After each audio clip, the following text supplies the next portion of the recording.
28,150 మంది అభ్యర్థులను కేసీఆర్ గారు తలపెట్టిన జీవో 55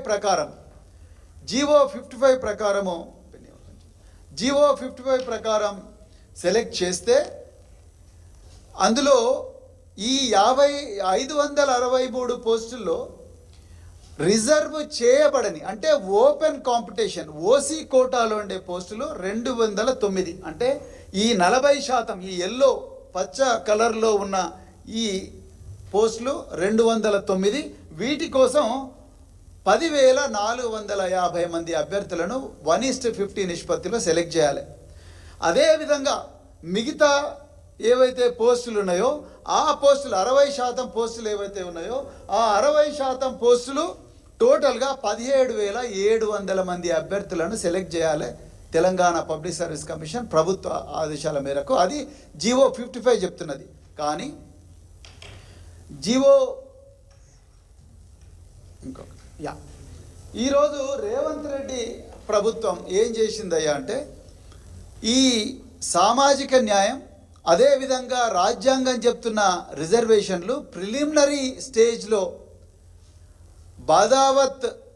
బాలాజీ బదావత్ పెట్టిన కేసులో ఏదైతే ఉందో ఆ కేసులో వచ్చిన జడ్జిమెంట్ ఆధారం చేసుకొని ఆధారబాధగా జీవో 29 తీసుకొచ్చి ఈ సామాజిక న్యాయం ఈ రిజర్వేషన్లు పాటించకుండా 28,150 పోస్టులను స్ట్రైట్గా ముద్దగా సెలెక్ట్ చేసిండ్రు. దాంట్లో ఏ వర్గాల ప్రజలు ఉన్నారనేది ఇప్పటికి కూడా క్లారిటీ లేదు.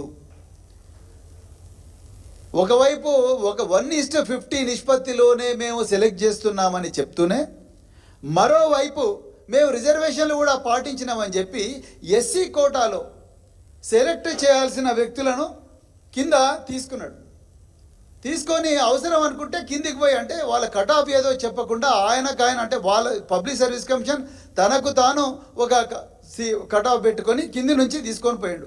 అదేవిధంగా ఎస్టీ కోటాను అట్లనే చేసిండ్రు. అగ్రవర్ణాల్లో పేదలు ఈడబ్ల్యూఎస్ కోటాను కూడా అదే విధంగా చేసిండ్రు. ఓబీసీ కోటాను కూడా అదే విధంగా చేసిండ్రు. ఈ 28,150 ఈ ముద్దలో ఎంతమంది ఎస్సీ అభ్యర్థులు ఉన్నారు, ఎంతమంది ఎస్టీ అభ్యర్థులు ఉన్నారు, ఎంతమంది మరి అగ్రవర్ణాల్లో పేదలు ఉన్నారు, ఎంతమంది ఓబీసీ అభ్యర్థులు ఉన్నారు, ఎంతమంది స్పోర్ట్స్ కోటాలు ఉన్నారు ఎక్కడ కూడా చెప్పడం లేదు.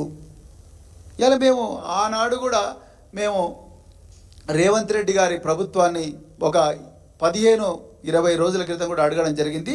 మీరెందుకు కట్ ఆఫ్ చెప్తలేరు? ఉదాహరణకు 33 లక్షల మంది అభ్యర్థులు ఉన్నారు. 3 లక్షల మందిలో ఓపెన్ కేటగిరీలో అంటే మెరిట్ ఉన్న ఏ కులానికి చెందిన అభ్యర్థి అయినా ఈ 10,450 మంది ఉంటే ఈ 10,450 మంది కట్ ఆఫ్ ఎంత? ఎందుకు ప్రభుత్వం చెప్పడం లేదు? ఎందుకు పబ్లిక్ సర్వీస్ కమిషన్ ఈ కట్ ఆఫ్ గురిని అంత సీక్రెట్గా పెడుతున్నారు?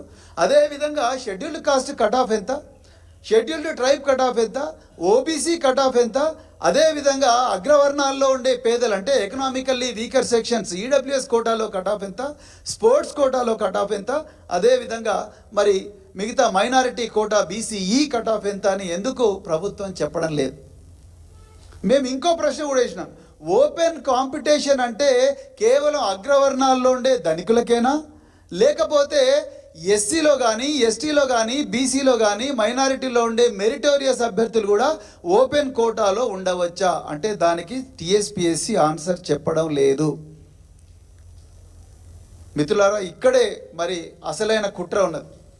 ఇలా యూనియన్ పబ్లిక్ సర్వీస్ కమిషన్ కేంద్రంలో భారత ప్రభుత్వం రాజ్యాంగబద్ధ సంస్థ అయిన యూనియన్ పబ్లిక్ సర్వీస్ కమిషన్ అంటే ఐఏఎస్, ఐపీఎస్, ఐఎఫ్ఎస్ ఇతర సెంట్రల్ సర్వీసెస్లను రిక్రూట్ చేసే యూనియన్ పబ్లిక్ సర్వీస్ కమిషన్ కూడా ప్రిలిమినరీలో కానీ మెయిన్లో కానీ ఇంటర్వ్యూలో కానీ సామాజిక న్యాయం ఈ కోటాలను పాటిస్తూ ఉన్నది.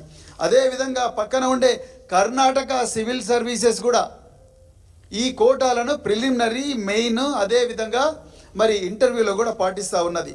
పంజాబ్ సివిల్ సర్వీస్ కమిషన్ కూడా అదే పంజాబ్ పబ్లిక్ సర్వీస్ కమిషన్ కూడా ఈ కోటాలను పాటిస్తూ ఉన్నది. హర్యానా పబ్లిక్ సర్వీస్ కమిషన్ కూడా ఈ కోటాలను పాటిస్తూ ఉన్నది.